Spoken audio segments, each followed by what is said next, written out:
Hello दोस्तों, आप सबका हमारे YouTube चैनल लॉ ओरिएंटेशन में हार्दिक स्वागत है। हम हमारे भारत के संविधान 1950 के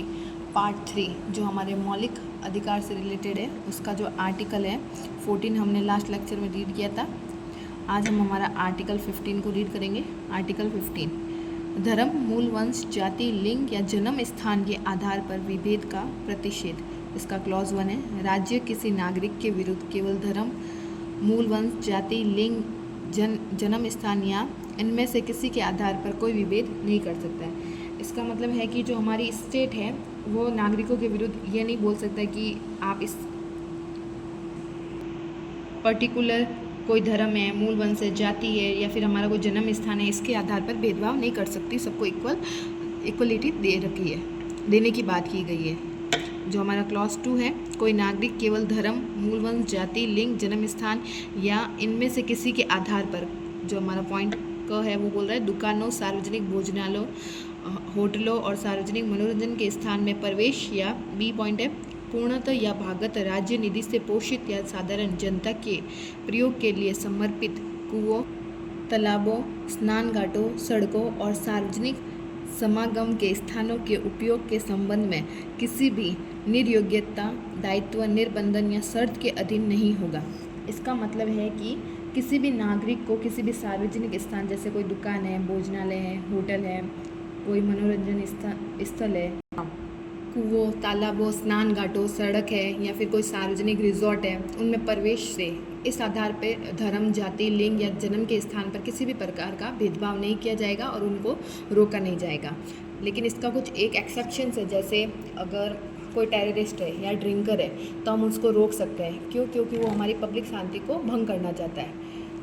इसका आर्टिकल 15 का क्लॉज 3 है, इस अनुच्छेद की कोई बात राज्य को स्त्रियों और बालकों के लिए कोई विशेष उपबंध करने से निवारित नहीं करेगी। इस क्लॉज को हमने फर्स्ट अमेंडमेंट 1951 के तहत ऐड किया था। इसमें बता रखा है कि राज्य को, हमारी स्टेट को महिला और बच्चों के लिए कोई विशेष प्रावधान करने से नहीं रोका जाएगा, वो उनके लिए विशेष प्रावधान कर सकती है। आर्टिकल 15 का क्लॉज 4 है, इस अनुच्छेद की या अनुच्छेद 29 के खंड 2 की कोई बात राज्य को सामाजिक और शैक्षिक दृष्टि से पिछड़े हुए नागरिकों के किन्हीं वर्गों की उन्नति के लिए या अनुसूचित जातियों और अनुसूचित जनजातियों के लिए कोई विशेष उपबंध करने से निवारित नहीं करेंगे। मतलब जो हमारा आर्टिकल 15 का जो क्लॉज 4 है और जो आर्टिकल 29 का क्लॉज 2 है, ये बात करते हैं कि जो हमारे स्टेट हैं उनको सामाजिक और शैक्षणिक दृष्टि से जो पिछड़े नागरिक है, मतलब ओबीसी है,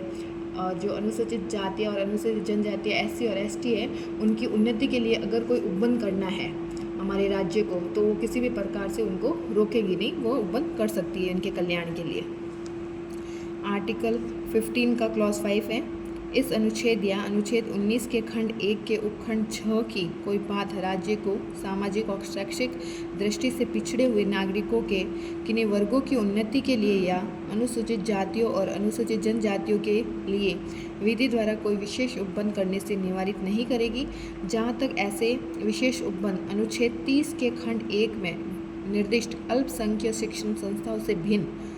शिक्षण संस्थाओं में, जिनके अंतर्गत प्राइवेट शिक्षा संस्थाएं भी हैं, चाहे वे राज्य से सहायता प्राप्त हो या नहीं, प्रवेश से संबंधित है। हमारा आर्टिकल 15(5) है, उसको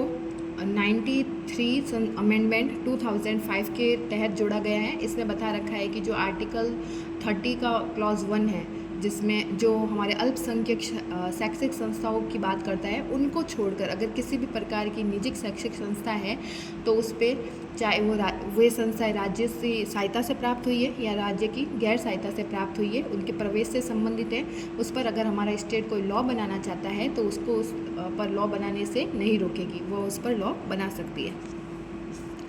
आर्टिकल 15 का क्लॉज 6, इस अनुच्छेद की या अनुच्छेद 19 के खंड 1 के उपखंड 6 की या अनुच्छेद 21 के खंड 2 की कोई बात राज्य को बनाने से निवारित नहीं करेगी। इसका पॉइंट क है, कोई विशेष उपबंध जो आर्थिक रूप से कमजोर वर्ग के नागरिकों की उन्नति के लिए हो, जो कि खंड 4 और 5 से वर्णित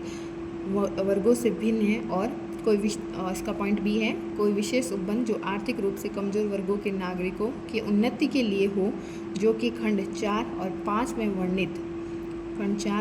वर्णित वर्गों से भिन्न है, जहाँ तक ऐसे विशेष उपबंध अनुच्छेद 30 के खंड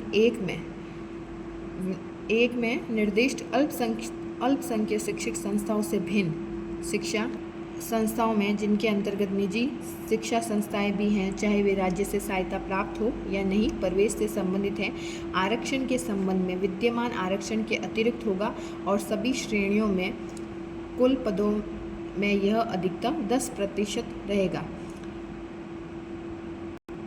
इसका एक्सप्लेनेशन है, इस अनुच्छेद और अनुच्छेद 16 के उद्देश्यों के लिए आर्थिक रूप से कमजोर वर्गों के लिए इस तरह के रूप में राज्य द्वारा समय समय पर परिवार की आय और आर्थिक नुकसान के अन्य संकेतों के आधार पर अधिसूचित किया जा सकता है। मतलब जो हमारा आर्टिकल 15 का क्लॉज 6 है, वो हमारे जो उपखंड 4 है और उपखंड 5 में वर्णित, मतलब जो हमारे OBC, SC, ST इनको छोड़कर जो अदर कैटेगरी के बचते हैं, मतलब जनरल में भी वह व्यक्ति जो आर्थिक रूप से पिछड़े वर्ग है, जिनकी सरकार टाइम टू टाइम घोषणा करेगी आय की कि इतनी आय के लिमिट के अंदर आने वाले लोग पिछड़े वर्ग के अंतर्गत आते हैं। जो EWS की कैटेगरी आते हैं उनसे रिलेटेड बात कर रहे हैं, जो नागरिकों के आर्थिक रूप से कमज़ोर वर्ग की उन्नति के लिए कोई विशेष प्रावधान करेगी EWS वाले लोगों के लिए। और इस क्लॉज में हमारे आरक्षण से भी रिलेटेड बात कर रखी है कि जो EWS कैटेगरी है, जनरल कैटेगरी की EWS कैटेगरी है, उनके लिए जो हमारी टोटल सीट्स होती है उनका जो 10% है वह EWS कैटेगरी को लाभ मिलेगा। मान लीजिए अगर कोई 100 सीट है तो उसका 10%, 10 सीट है तो वो EWS कैटेगरी के लिए रिजर्व होगी। जो हमारा आर्टिकल 15 है वह हमारे भेदभाव से मुक्त लोगों के लिए बात करती है, लेकिन इसका कुछ एक्सेप्शंस है जो एजुकेशन क्वालिफिकेशन पर डिपेंड करता है। जैसे कि हम एजुकेशन क्वालिफिकेशन पर डिस्क्रिमिनेशन कर सकते हैं। जनरल कैटेगरी के लिए 80% और SC ST के लिए 60% की जो क्राइटेरिया है उसको लागू कर सकते हैं, ताकि जो SC ST वाले लोग हैं वह ऊपर उठ सके। और इसका एक और एक्सेप्शन है, जो लैंग्वेज के आधार पर भी हम डिस्क्रिमिनेशन कर सकते हैं। जैसे मान लीजिए महाराष्ट्र PCS का कोई एग्ज़ाम होता है तो उसका एग्ज़ाम कोई भी स्टेट दे सकता है, लेकिन हर एक स्टेट में उस व्यक्ति पर ये कंपलसरी है कि उसको मराठी जो सब्जेक्ट है उसकी लैंग्वेज का नॉलेज होना चाहिए, नॉन मराठी पर्सन को भी नॉलेज होना चाहिए। तो इसके आधार पर हम डिस्क्रिमिनेशन कर सकते हैं। इसी के साथ हमारा आर्टिकल 15 कंप्लीट हो गया है। हम हमारे नेक्स्ट लेक्चर में आर्टिकल 16 को कंटिन्यू रखेंगे। अगर आपको हमारा वीडियो अच्छा लगा तो लाइक, शेयर और सब्सक्राइब जरूर कीजिएगा। Thanks for watching.